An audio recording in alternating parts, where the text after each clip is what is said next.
रची दिल है डोमऊ बास के दौरबा रची दिल है डोमऊ बास के दौरबा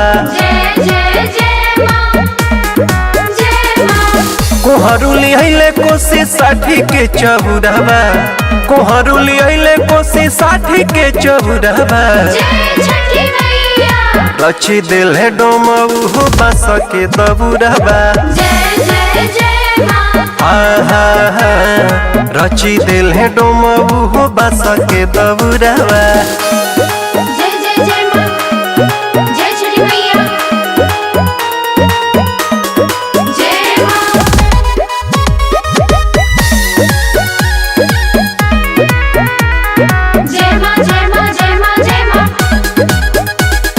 कार्तिक महीनवा के परब छठी माई के व्रत करब जोड़ा ही हथिया के कोसिया अंगना में असो से भरब कार्तिक महीनवा के परब छठी माई के व्रत करब जोड़ा ही हथिया के कोसिया अंगना में असो से भरब चाहिए जे माई चढ़ी माथा पे मौरबा चाहिए जे माई चढ़ी माथा पे मौरबा कोहरुली अइले कोसी 60 के चौरबा कोहरुली अइले कोसी 60 के चौरबा रची दिल है डोमऊ बास के दौरबा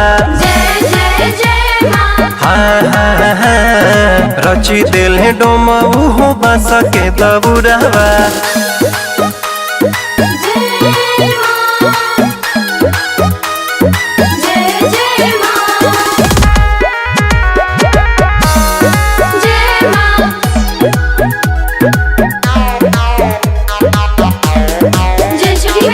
मनवा में लागल बललसा जरता असरा के दियरी छठ करी है नीतीश अमित जी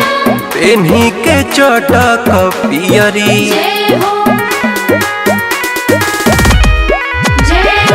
मनवा में लागल बललसा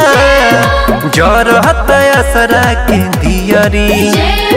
छठ करी है सतीश अमित जी पेन्ही के चटक पियरी माई नहीं लागे दी है नजर बौरबा माई नहीं लागे दी है नजर बौरबा कोहरुली अइले कोसी 60 के चौरबा कोहरुली अइले कोसी 60 के चौरबा रची दिल है डोमऊ बास के दौरबा रची दिल है डोमऊ बास के दौरबा।